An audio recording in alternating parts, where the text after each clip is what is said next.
विरासत कभी विरासत में नहीं मिलती, उसे गढ़ना पड़ता है। सोहम की आईआईटी से ईबे, बेंगलुरु तक की यात्रा के उत्सव के लिए हर परिवार की अपनी एक कहानी होती है। कुछ कहानियां खुशियों से भरी होती हैं, कुछ में त्याग होता है, कुछ में गलतफहमियां होती हैं, कुछ में ऐसा प्रेम होता है जो कभी शब्दों में व्यक्त नहीं हो पाता, कुछ में जीत होती है और कुछ में ऐसे संघर्ष होते हैं जो चुपचाप लड़े जाते हैं।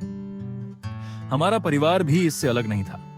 ऐसे पल आए जब सब एक साथ खड़े रहे, ऐसे भी समय आए जब दूरियां बन गईं। किसी ने निस्वार्थ भाव से दिया, किसी ने अपेक्षाएं रखी, कभी सम्मान मिला तो कभी किए गए काम का श्रेय भी किसी और ने ले लिया। यही तो जीवन है। हर परिवार में उजाला भी होता है और परछाइयां भी। महत्वपूर्ण ये नहीं है कि जीवन में क्या हुआ, महत्वपूर्ण ये है कि उन सब अनुभवों ने हमें क्या बना दिया। सोहम की कहानी उसके जन्म से भी पहले शुरू हो चुकी थी। गर्भावस्था के दौरान एक गलत चिकित्सीय निदान, मूत्र संक्रमण समझकर दिया गया ऐसा औषधि जिसका कानों पर गंभीर दुष्प्रभाव हो सकता था, एक गलत टाइफाइड रिपोर्ट और अचानक भविष्य अनिश्चित दिखाई देने लगा। हर कोई चिंतित था, लेकिन उसी समय एक आवाज ने पूरी परिस्थिति बदल दी। वे थे तुम्हारे दादाजी श्री बाबा साहेब विरकर। उन्होंने केवल एक वाक्य कहा, यदि कोई बुरा परिणाम होगा तो हम सब मिलकर उसका सामना करेंगे, और यदि यह बच्चा हमारे बीच आया तो हम सब मिलकर इसे दुनिया का सबसे सफल इंसान बनाएंगे। वह केवल एक वाक्य नहीं था, वह हमारे पूरे जीवन की नींव बन गया। गर्भावस्था आगे बढ़ी, डर के साथ नहीं बल्कि एक संकल्प के साथ। तुम्हारे जन्म से पहले ही हम तुमसे बातें किया करते थे और तुम अपनी छोटी छोटी ठोकरों से हमें उत्तर देते थे।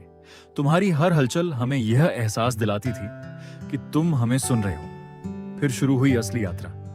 तुम्हारी मां अपर्णा, उन्होंने धैर्य के साथ तुम्हारे जीवन की मजबूत नींव रखी। अनुशासन, स्वास्थ्य, संस्कार, निरंतरता। उन्होंने तुम्हें अनावश्यक जोखिमों से बचना सिखाया। मैंने तुम्हें कुछ अलग सिखाने की कोशिश की। सोच समझकर जोखिम लेना, अलग सोचना, कुछ नया बनाना, प्रश्न पूछना और सीखना कभी बंद न करना। तुम्हारे दादाजी ने तुम्हारी प्रारंभिक शिक्षा को आकार दिया और मेरी मां, उन्होंने मेरी सोच बदल दी। मैं हमेशा मानता था पैसा कुछ नहीं है, योगदान ही सब कुछ है, लेकिन उन्होंने मुझे समझाया ज्ञान का उचित मूल्य मिलना चाहिए और सही स्थान पर किया गया निवेश पीढ़ियों का भविष्य बदल सकता है। इसलिए हमने एक निर्णय लिया, न बड़ा घर, न आलीशान छुट्टियां, न दिखावे पर खर्च।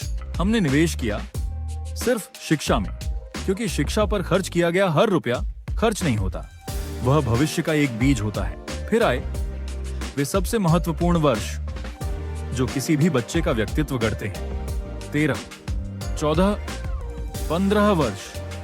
यही वह समय होता है जब बच्चे चुपचाप तय कर रहे होते हैं कि उन्हें जीवन में क्या बनना है।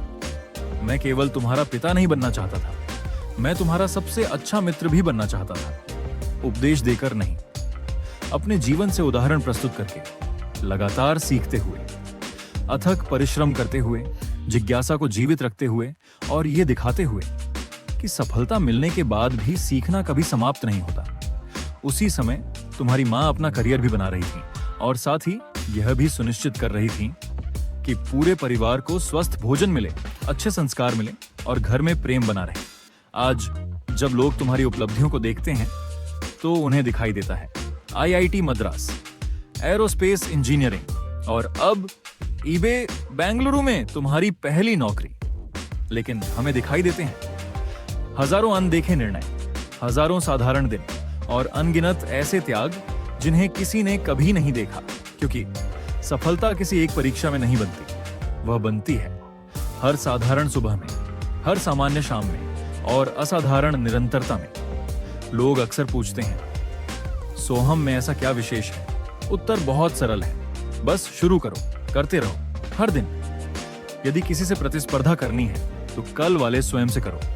जब जीवन शोर मचाने लगे तो प्रतिक्रिया मत दो, शांत हो जाओ, ध्यान केंद्रित करो और फिर आगे बढ़ो। बस इतना ही। सुनने में सरल है लेकिन करना आसान नहीं। हर परिवार के अपने संघर्ष होते हैं, हर पीढ़ी अपना बोझ उठाती है और हर व्यक्ति अपना अगला अध्याय स्वयं लिखता है। हमारी कहानी लाखों कहानियों में से केवल एक है, लेकिन यदि हम अगली पीढ़ी के लिए कोई संदेश छोड़ना चाहें तो वह केवल इतना है, स्वार्थ और त्याग दोनों से ऊपर उठो, प्रशंसा और आरोप दोनों से ऊपर उठो, सफलता और असफलता दोनों से ऊपर उठो, जागरूक होकर कर्म करते रहो, हर परिणाम को स्वीकार करने का साहस रखो, सीखते रहो, बढ़ते रहो, चलते रहो, मन से भी ऊपर, बुद्धि से भी परे।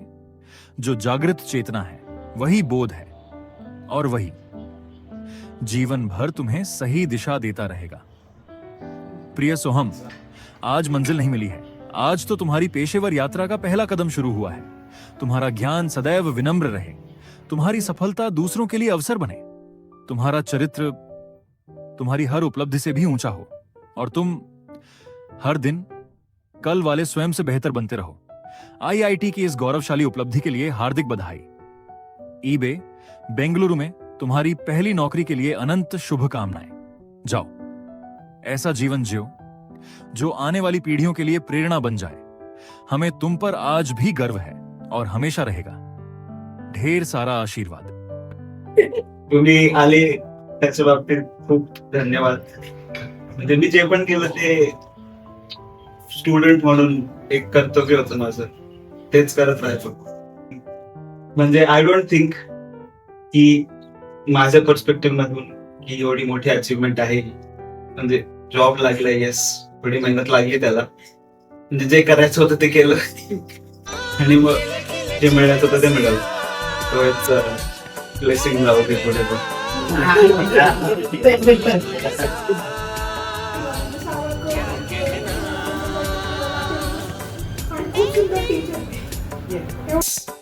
अगेन तुम्ही आल्याबद्दल खूप थँक्यू.